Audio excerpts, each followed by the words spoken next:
Ladies and gentlemen, we face a globalist program, a plan to end the human species as we know it and make us asexual, or basically non-sexual.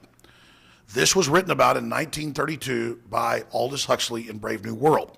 He then wrote the book in 1961, Brave New World Revisited, and gave a speech before his death in 1962 that is online. It's 1 hour long at Berkeley, admitting the entire plan to brainwash everyone, break up families, ban single-family dwellings, and basically put chemicals in the food and water to turn us into asexual jellyfish to then be phased out for population reduction. His brother ran the UN UNESCO program and is the founder of the World Transhumanist Society and a eugenicist.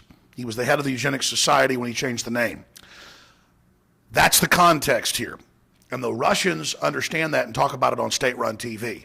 Again, I'm not saying they're angels, but they don't want to commit suicide because they were already under a eugenics program and their population went down by more than 35% under the Soviet held with Alexander Solzhenitsyn exposed. Now, in California and in other major states and in cities across the country like Portland and Seattle, they are announcing bans on building new single-family dwellings, saying that's racist and hateful that there would be places for a family. This isn't being tolerant. This is you existing as bad, like the name boys and girls being phased out because it's hateful and not allowed to be used in these major cities and states we just listed. California has now introduced the bill to ban key words like husband and wife. And they're also moving to restrict boy and girl because it's hurtful if you're a boy or a girl. Someone else might identify as a piece of furniture or transabled. This is a psychological warfare program to go out and empower groups of people so their whole identity is this new thing they are, not the Bill of Rights, not the Constitution, not family, not private property. And then once they have this broken strategy that Clinton insider Larry Nichols has talked about, once they have everybody balkanized, they can take over. Let's go look at some of these articles that are on Infowars.com right now. And then David Knight and others like John Rappaport are going to break it down. This has nothing to do with liberal or conservative. This is a scientific takeover, and that's why they push it everywhere and are pushing it on children to confuse them, to disable them, to where they are basically mentally ill basket cases who see racism and sexism everywhere, to where Jerry Seinfeld says, hey, we're going to move back to New York some so you can meet boys. You know, we're out here in the country, you're bored. And she says, just to say the word boys is sexist. See, that existing is sexist. And the Russians, I have a clip off Russian TV, well, it's the big Canadian paper reporting on it, with the head minister for family affairs saying our species is under attack. That's what this is. Let's go see the articles in the video. Now, California itself already banned the term husband and wife in documents, but now they're going to the feds trying to get it banned. And then in areas of Europe, they actually arrest you if you use it. So I'm not joking. In England, I interviewed Robin Page of the BBC, who gave a speech saying rural communities deserve the same rights as homosexuals and Muslims, and he was arrested saying the word homosexual is hateful, even though it's a scientific term. So this is an inversion of reality. So California has already banned the word husband and wife, and now they've got a bill to completely ban it.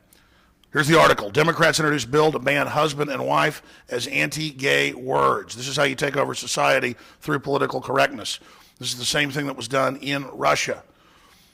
The words husband and wife were already deleted from California state law last year in order to accommodate and not hurt anyone's feelings. See, the existence of husband and wife hurts people, just like the existence of the word boy and girl is being banned in school, and people are now called purple penguins, because the existence of boys and girls is hurtful and bad. This is not out of control crazy liberals. This is psychological warfare setting the precedent to ban words. Now, the Russian population has plunged. Of course, the entire West is having about 1.3 children. And so they've got an initiative to tax incentives for folks to get married and have kids. So there'll be humans. Well, now they've created a flag that's the family flag, doesn't attack anybody, anything, and folks, of course, want it banned and want it restricted. So this is totalitarianism here in the United States. Ban people criticizing gay marriage, get rid of their free speech, put gag orders in on the couple that wouldn't bake the cake where they can't talk to the media. I mean, how does that hold up in court? First Amendment violation. And now in Russia, their minister that is over all this says it like it is right here. Here is the piece from the Globe and Mail. This flag, he says, is a way for Russia to display its values to the rest of the world. These are our values. This is how we are, and this is how we live, and this is how we will live to continue as human species. Oh my gosh, it's so terrible. And then they go on in the piece to say, isn't it horrible? Why a flag for families? And then you can look it up. It's on Infowars.com. They have now, again, in Seattle and a bunch of other cities, Austin's set to push it as well. They are now coming out saying they're going to ban single-family dwellings. And then when you need a repair of an existing single-family dwelling, old-fashioned house, they're going to come in and make you divide it and move people into it to accommodate immigrant populations. You cannot make this up. It's on Infowars.com if folks want to go look that up for themselves. Germany started this 5-6 years ago. They banned fireplaces. They banned space heaters. Now California's doing that. This is a global totalitarian organized program.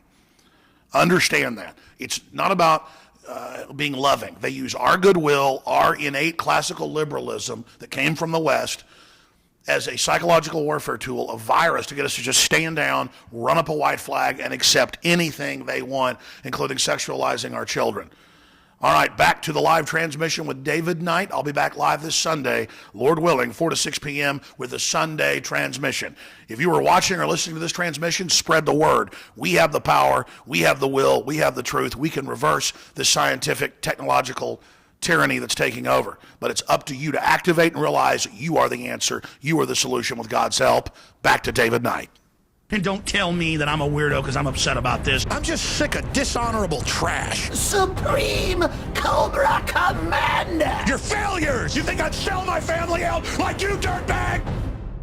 From the water table to our soils to the atmosphere itself, our world is becoming more and more toxic each and every day. But it's not just the air outside that's toxic. Indoor air has been shown to have 2 to 5 times higher concentrations of pollutants than even outdoor air. And most Americans spend 90% of their time inside using toxic chemicals within their homes. There are more than 42 million smokers in the United States. Well over 1,000 types of mold and mildew linked to numerous conditions. And don't forget the fact that 6 million Americans live with pets they're allergic to as well. When I began to research these statistics, it was clear to me it was time to start cleansing my lungs in order to combat the toxic environment that we cannot escape but that we can fight back against. Made with organic and wild cultivated herbs and manufactured in the USA, the new InfoWars Life Lung Cleanse is here in a convenient spray bottle that can be brought with you throughout any toxic environment. Now available exclusively at InfoWarsLife.com or by calling toll-free 888-253-3139.